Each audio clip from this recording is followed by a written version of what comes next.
I'm glad you have one. This body, is it the biggest hindrance to our practice? One of the qualities I appreciate about this community is that people spend time outside as the weather permits. I often receive greetings such as, "Have you been outside today?" Those greetings remind me of getting fresh oxygen, either with a gardening or walking outside. Every day I feel lucky and blessed to be surrounded by many trees and clean air. The other day, one of the temple practitioners came by saying, "I have about an hour this morning, so I came to weed." Soon, one section of the temple garden looked very tidy and nice. When she was heading back home, she said, "I can now check off outside time on my mindfulness list." She said that she checks off her community service whenever she helps with the temple website. With a big smile, I said to her, "Today you can check off both outside time and community service. How about that?" I was very impressed that she even put that outside time as her daily mindful practice and discipline.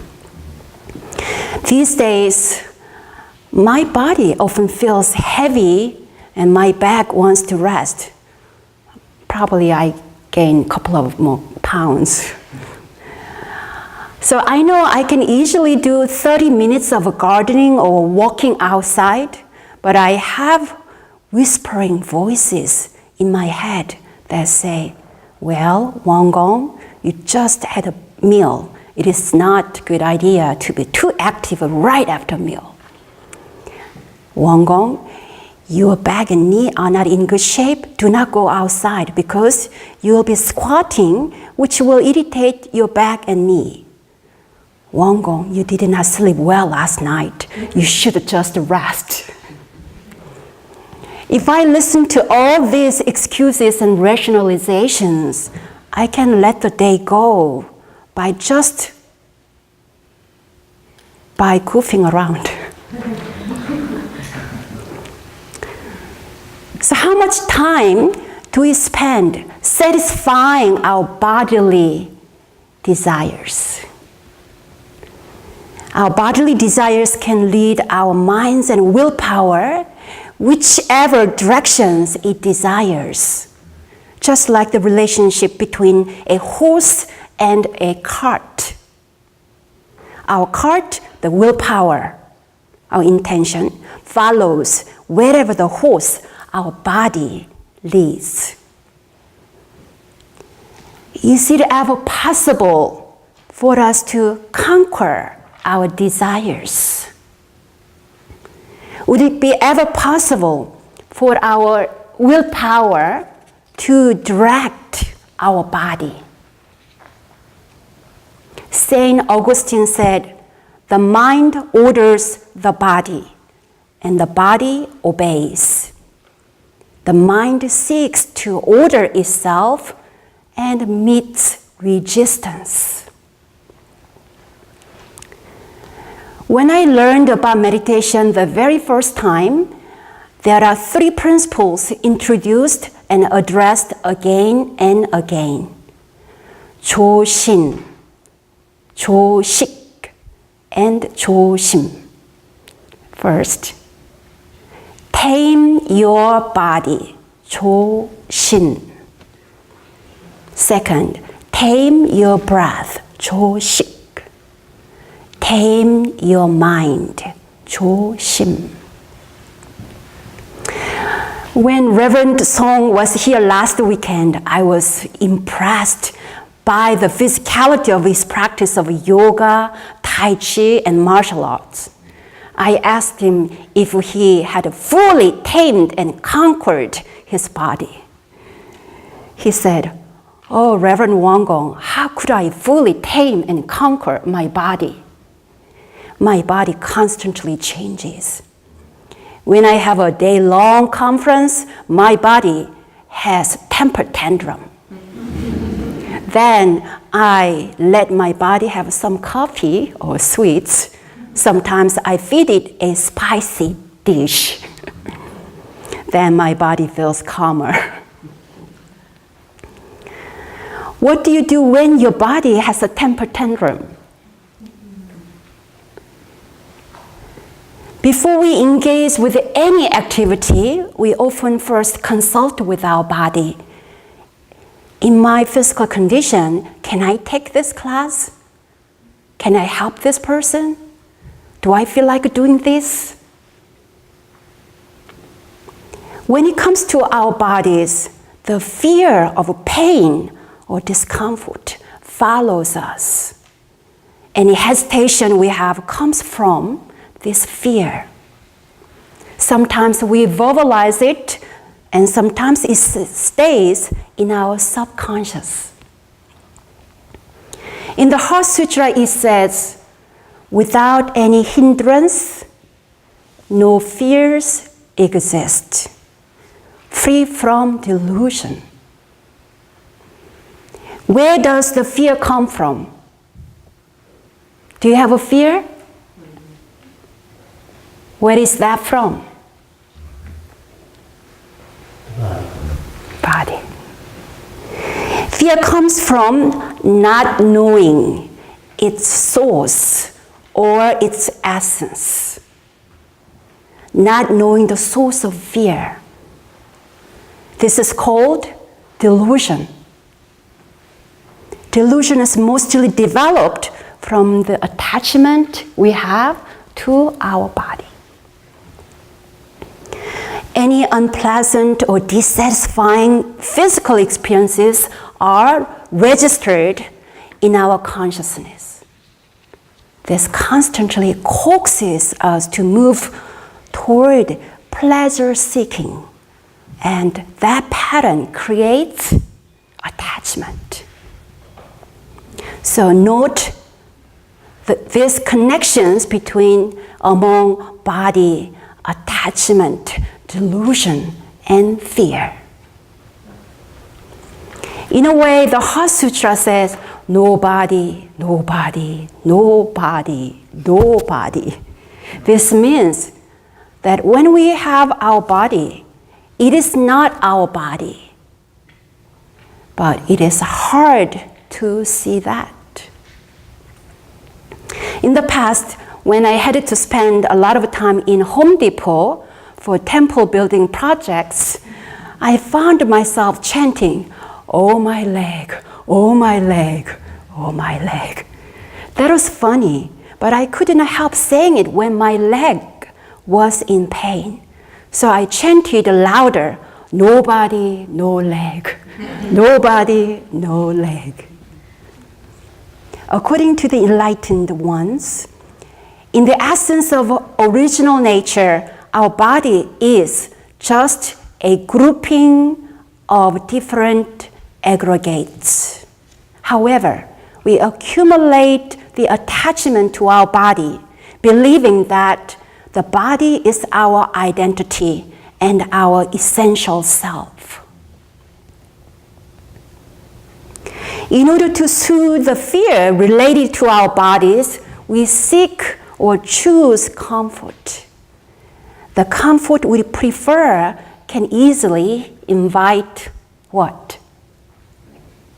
It starts with an L, laziness. I want to be comfortable, then easily we can be lazy. The biggest hindrance for our practice can be laziness. Laziness seeks to satisfy our bodily desires. Traditionally, Buddhism spells out 5 human desires. Do you know what are the 5 human desires? Desire for food, the desire for sleep, the desire for sex, the desire for comfort, and the desire for reputation. So that's the traditionally 5 human desires elaborated in Buddhist tradition. So let's reflect for a second on which of these is your favorite one.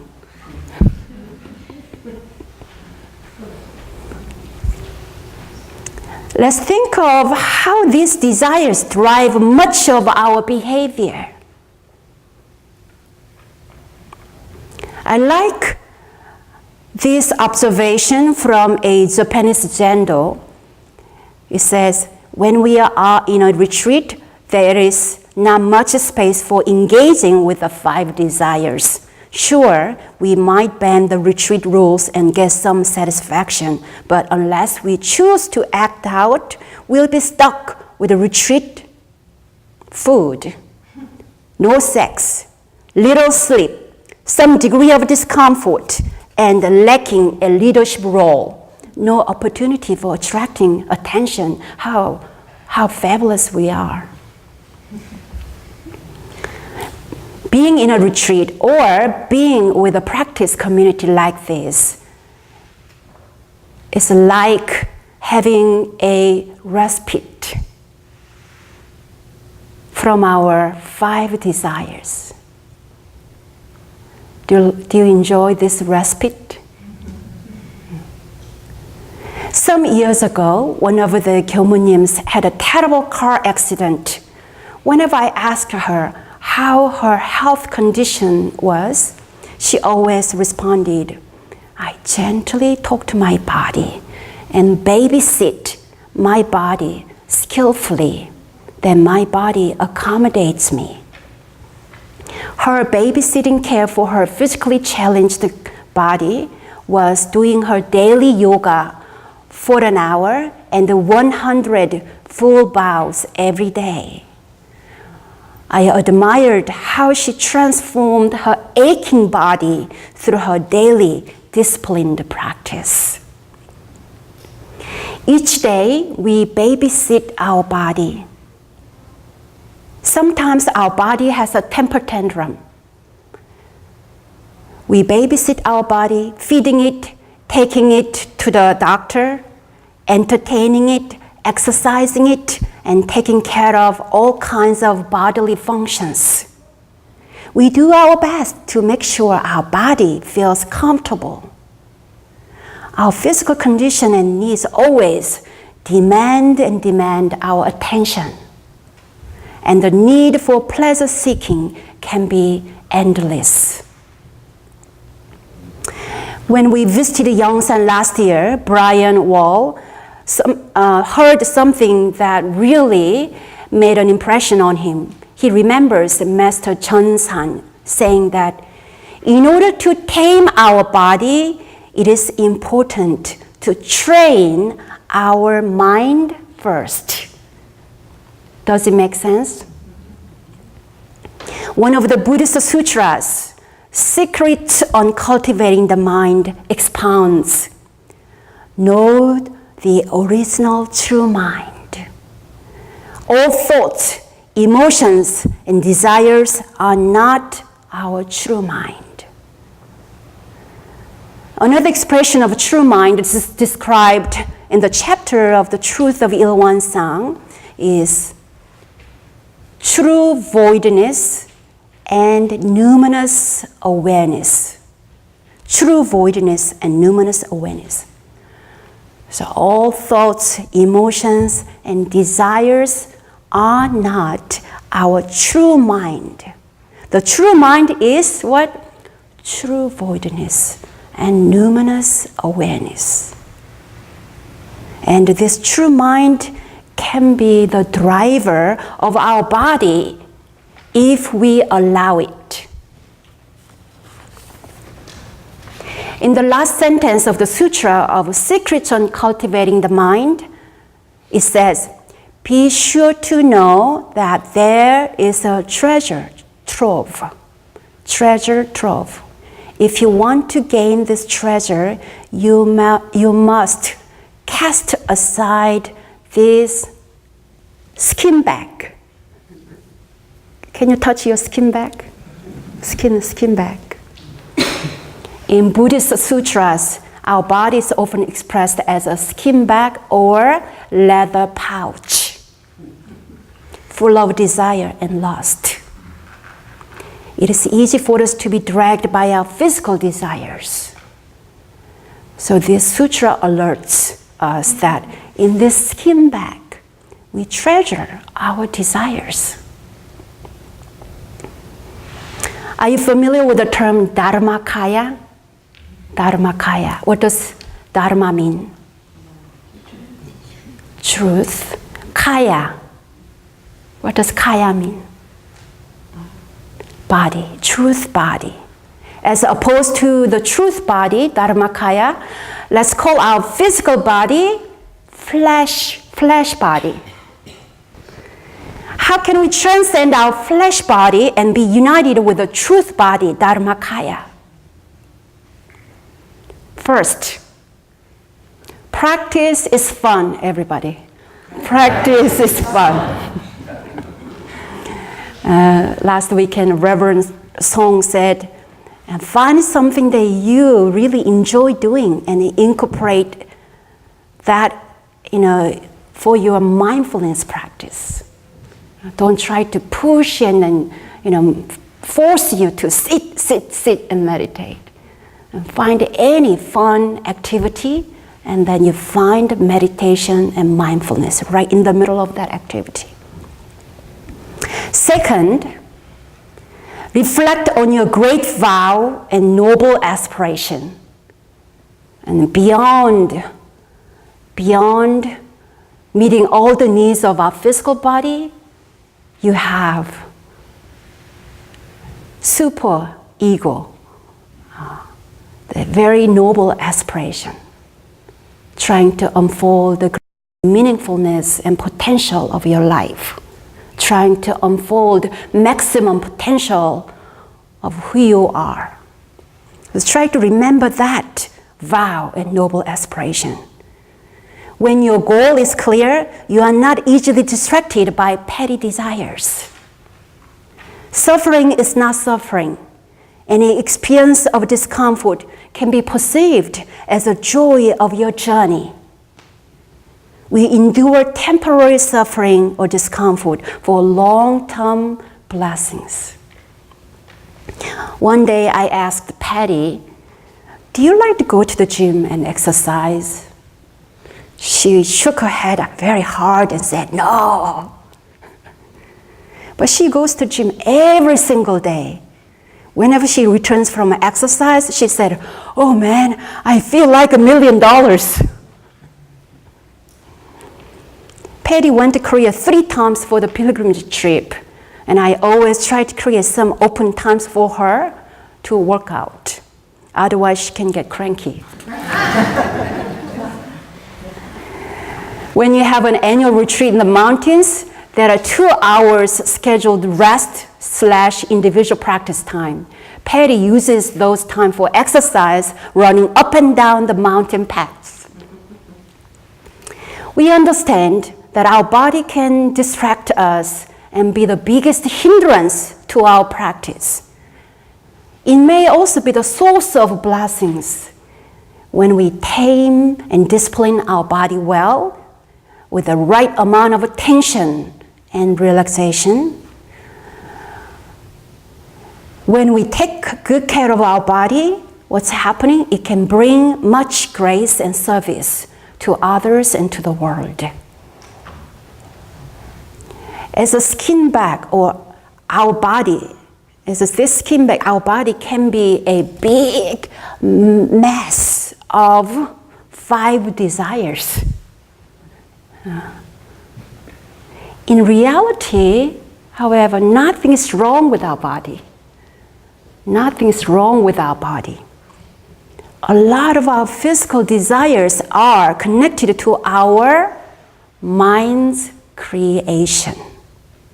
For example, one morning, I really do not feel like getting up because I feel so tired. However, if someone shouts outside, fire! What happens? my body gets up quickly, ran outside. So I have forgotten that I'm so tired. The feeling, the sensation of being tired or fatigue is all mind's creation. A lot of time. Our thoughts and mind create attachment, therefore, towards our physical desire. When we nurture and tame our flesh body well, our true body, Dharmakaya, will be revealed. In order to tame our body, we must conquer our desires. When we conquer our desires, our body is no longer the biggest hindrance to our practice. Our body supports our practice. Our body becomes a blessing, not a burden.